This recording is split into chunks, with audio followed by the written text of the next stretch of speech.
How many of you pray that? You pray, of course, you pray the Lord's Prayer, give me my daily bread.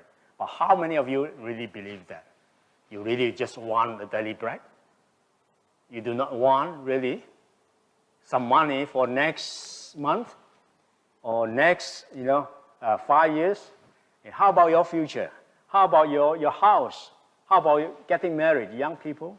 You plan. But the Lord say, but this our God say, give me just what I need. Because if I become too poor, I will go and rob people. I will steal. And if I'm too rich, I may say, who are you, Lord? I have my money. I can control everything. I have all the plans for myself. No one can take away my money.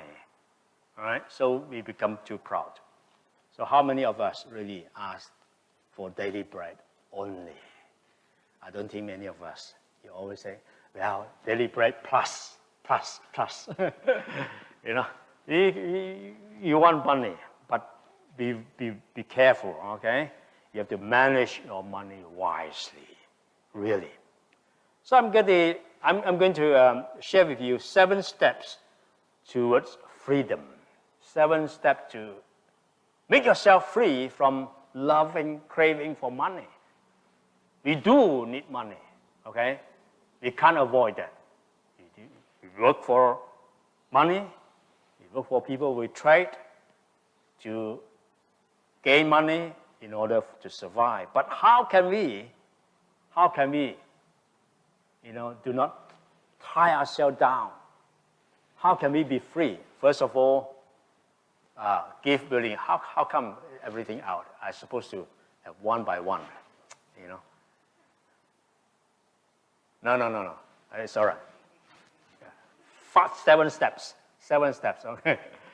Give willingly, okay? Give willingly. This first thing. Give willingly, as Paul said, give willingly. When come to offering, you give willingly not to feel that you are pressurized, right? And secondly, be prepared. That means you prepare your money to give away to the church, to help others, the compassion, the world vision, the Anglican, whatever, you think of, you have burden with the ministry, the missionaries, and so on and so forth. Be prepared, right? Don't just open your purse and say, oh, it's time for offering, just pull out a piece of notes and drop, and suddenly you realize, oh, it's $50, but you already released your fingers, and the $50 just drop into the plate or the bag, and you regret it. And at the end of the service, you go to the office and talk to the treasurer. Mr. Treasurer, can I tell you, I did something wrong. I put $50. I was supposed to put $5, but I picked the wrong one. Can I have 45 change? Sorry, no such things. If everybody come to me and say, can I have change? Then the whole plate will be gone. How can I do so? So the man said, oh, it's okay, $50, all right, $50. The Mr. Treasurer looked at him and said, no, brother, you just offered $5 because it's what in your heart. You told us $5. Even though you put $50, you actually offer $5. So be prepared, okay? And give your first fruit. If you are young people, learn this when you have the first salary. Look, the Old Testament, when they planted something, the first fruits they gave to the Lord for the Levites. All right? And for those who rear goats, for example, the firstborn will be going to the Levites because they don't have possession. That's the Old Testament practice. But for us, we just want to try to tell God that we love Him, It's whatever you gain is from you. And so the first month salary maybe, can offer to God's house, God's ministry, God's people. But if you can't do that because sometimes you have obligation, for example, not everybody have freedom. So you have obligation. Maybe you can split, 20% this month, another 20% for next 5 months, So you give the first fruits to the Lord. This is my suggestion. Fourthly, give in time of less. Don't think that, if I have money, I'll give. If I don't have money, I do not need to give. That's not a good gesture, am I right? I think giving in time of less is a time of testing our faith, whether we really trust the Lord for His providence. I remember a story about a young man looking for a job. In his purse, he has only $20. No credit card, nothing. In those days, long time ago, no credit card. $20, So he was thinking, this week I have to give to the church $5, $15 less. Left. What to do? I need to go for interview, and that place is quite far away. It cost me $15 to take a bus. Well, maybe I can take a bus to a place near, not so far, halfway, maybe $10. Then I'll walk for another, journey to the firm for interview.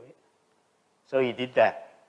On the way, halfway, when he dropped off the bus, and suddenly he saw an advertisement saying that, this company is looking for some workers. So he thought to himself, why not I just call this company? And good enough, he just got the job there instead of there. Right? So God's providence.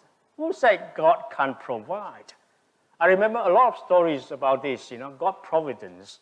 A man actually driving a very old junk car and went to serve hundreds of miles away in a mission field, and God actually provided. Every time, on the way back to his home, he met so many times of incidents, the breakdown of this and that, but God just provide on time, in the place where the old junk car stopped. All right? So God providence, remember this, in time of less, you just give accordingly with your plan. Be prepared to give, okay? And fifthly, give sacrificially. You don't give because you have a lot of money and say, maybe if I have $10,000, I just give maybe $100, That's not sacrificial giving. There's nothing to compare to the $10,000 you have, Sacrificially, for example, the 6th point is tithing. Well, tithing, I learned tithing when I was young. No one taught me, so I was taught, giving to the Lord is just give, whatever you wish, you just give. But one day I learned of tithing, okay? And I found that when I do tithing, I'm more conscious about my money, so I manage my money carefully because I already given 1/10 of my money, my income to the Lord. And what happened? In fact, God blessed me because I'm more conscious about my money. In fact, I save a lot of money. All right? If I do not have this mindset, I just spend, and every cent gone.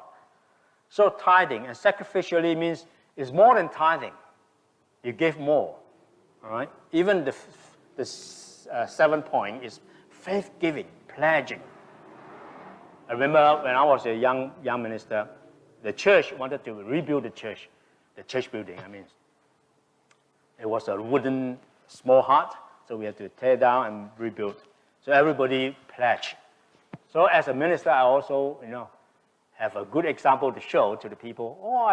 I will also pledge $1,000. $1,000 to me is more than a month of salary in those days. Okay, I only received about $600, $700 those days. So $1,000 to me, I have a wife and 2 kids to take care. It was so hard for me, but I pledged. And wonderfully, God actually provided me this money. Years later, I managed to give $1,100, 10% more than I pledged.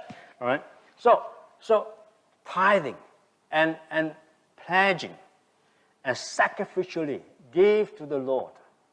Okay, because what you earn, what you have, actually remember this: you came with nothing.